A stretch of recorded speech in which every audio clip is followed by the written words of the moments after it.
ओ NTPC सताओ मत। जिस दिन किसान चाह लेगा ऐसा ऐसा एनटीपीसी कितना मिट्टी में मिला देगा जिसका कोई ठिकाना नहीं है। सताओ मत। मानते हैं अभी पूंजी है तुम्हारे पास और वो हर वीक जुलूस में देखे ले मिला है। अगर उतना भीड़, उतना उमंग, उतना उत्साह अगर फैक्ट्री के सामने खड़ा भई ना तो काल के सामने आके बोलते हैं कि वार्ता कीजिए, आपकी मांग को जब तक पूरा नहीं करेंगे कोई काम नहीं करेंगे। आज मैं विशेषकर विस्थापित क्षेत्र के नौजवानों से कहूंगा, मैं विशेषकर विस्थापित क्षेत्र के नौजवानों से कहूंगा कि आप जितनी ऊर्जा के साथ, आप जितनी ताकत के साथ रामनवमी में जय श्री राम का नारा लगाते हैं, आप जितनी ताकत के साथ, जितनी ऊर्जा के साथ रामनवमी में जय श्री राम का नारा लगाते हैं, आप जितनी ताकत, जितनी ऊर्जा के साथ मुहर्रम में या अली या हुसैन का नारा लगाते हैं, उससे दोगुनी ताकत के साथ कंपनी के गेट में नारा लगाइए, कंपनी हमारी जमीन वापस करो। उससे जोर से नारा लगाइए।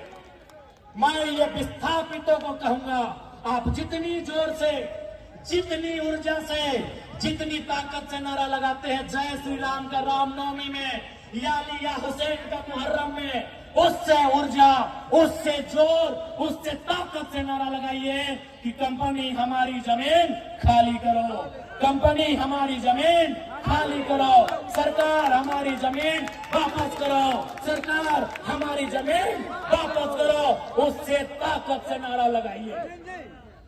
आज इस देश में जितने लोग धर्म के नाम पर ऊर्जा के साथ आगे बढ़ते हैं, जितने लोग धार्मिक जुलूसों में ऊर्जा के साथ आगे बढ़ते हैं, जितने लोग धार्मिक कार्यक्रमों में उत्साह दिखाते हैं, यदि रोजगार के लिए, शिक्षा के लिए, स्वास्थ्य के लिए अगर उतनी ऊर्जा, उतना उत्साह, उतनी एकजुटता दिखा देंगे ना तो कंपनी बाप बाप करेगी, ये गारंटी है।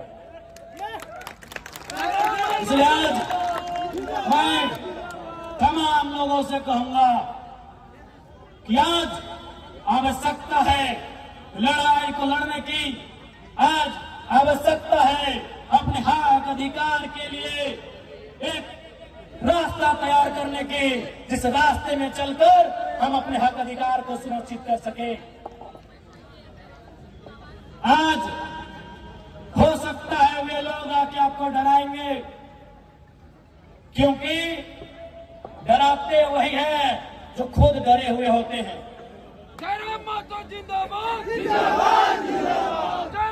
ये लोग आके डराएंगे, ये इन पुलिसों का सहारा भी लेंगे। मैं पुलिस प्रशासन के तमाम लोगों से भी आग्रह करूंगा, मैं जितने भी सेना सिपाही के लोग हैं, फोर्स के लोग हैं, मैं उनसे भी सभी से आग्रह करूंगा कि आप लोग भी कम से कम इतिहास को जानते ही है कि किस प्रकार से ईस्ट इंडिया कंपनी के शासन में पुलिस का सहारा लेकर, डंडों का सहारा लेकर आंदोलन को दबाया जाता था। आज आपका सहारा उसी लिए लिया जाता है। इसलिए इस बात का ध्यान रखेंगे, आप किसी भी रैयत पर जुल्म ना करें। आप बताइए, आज केरेडाड़ी में, जोरदाग में, 13 माइल में, गोंदलपुरा में, एनटीपीसी में, पतरातू में क्या हो रहा है? 500, 400, 200 की संख्या में पुलिस के जवान रात के 2 बजे रैयत के घर आते हैं, उन्हें उठाकर थाना ले जाते हैं।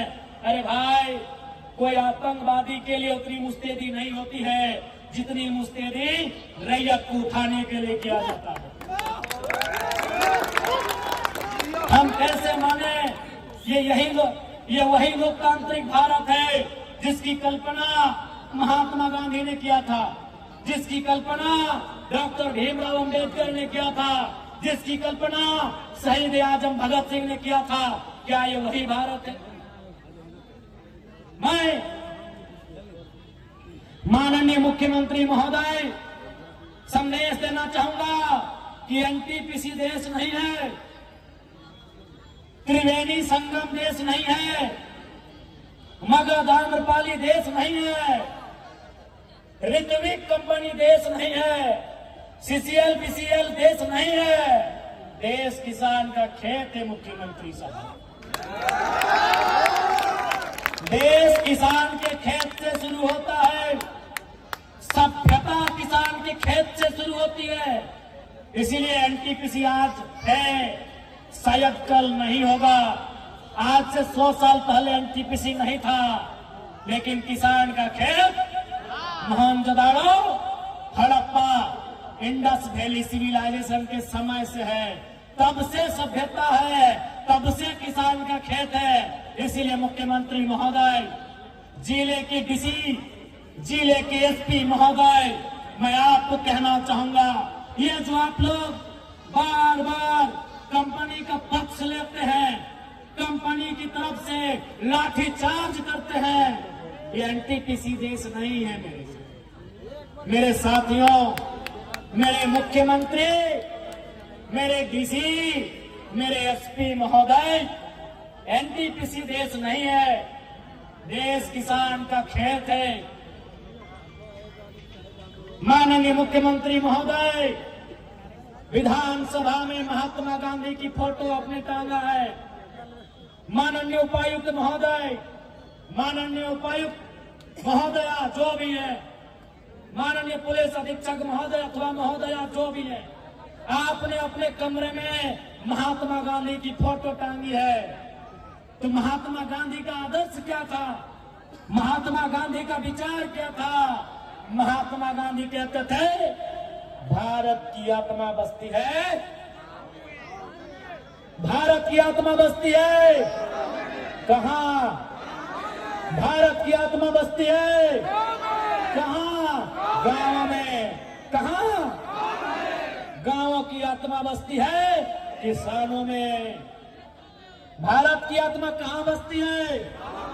आवाज नहीं आ रहा है, एक साथ बोलिएगा।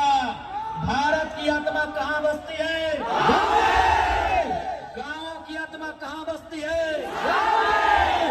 और किसानों की आत्मा खेत खलिहान में। ये गांधी का जीवन दर्शन है मुख्यमंत्री जी। डीसी महोदय, बिना गांधी को पढ़े आप आईएएस की नौकरी नहीं पाए होंगे। एसपी महोदय, बिना गांधी के आपने ये नौकरी नहीं पाया होगा। पढ़िए गांधी को, पढ़िए गांधी के जीवन दर्शन को। देश का मतलब गांव होता है, गांव का मतलब किसान होता है, और किसान का मतलब खेत खलिहान।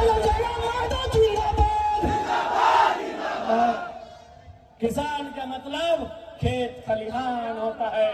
इसीलिए मैं फिर कह रहा हूं, एनटीपीसी देश नहीं है, मगध आम्रपाली देश नहीं है,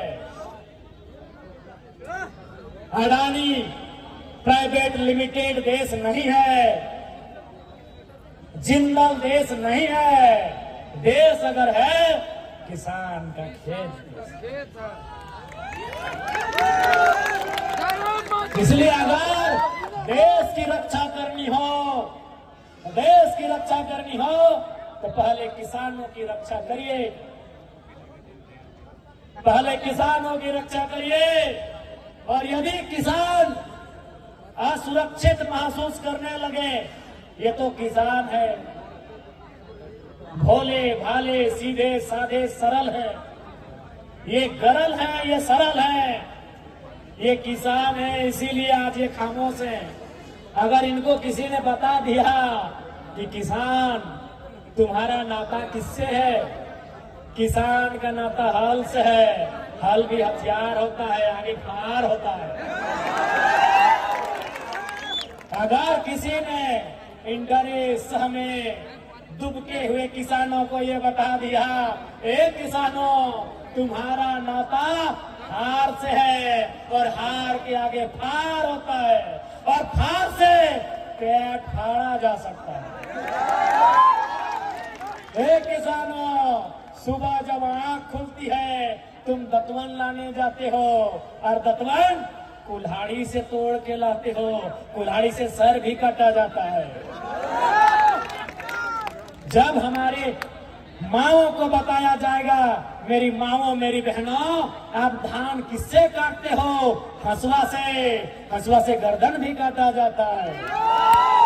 ये किसान है इसीलिए आज सरल है, ये किसान है इसीलिए फसल उगाना जानते हैं। जिस दिन गर्दन काटने का योजना बना लिया कोई नहीं बचेगा, कोई नहीं बचेगा। अरे तुम तो एडीसी साहब, एएसपी साहब, दुर्गा साहब, आप नौकरी करते हैं तब आपको हथियार मिलता है। हम लोग पैदाइशी हार लेके चलते हैं, हार में ठार होते हैं।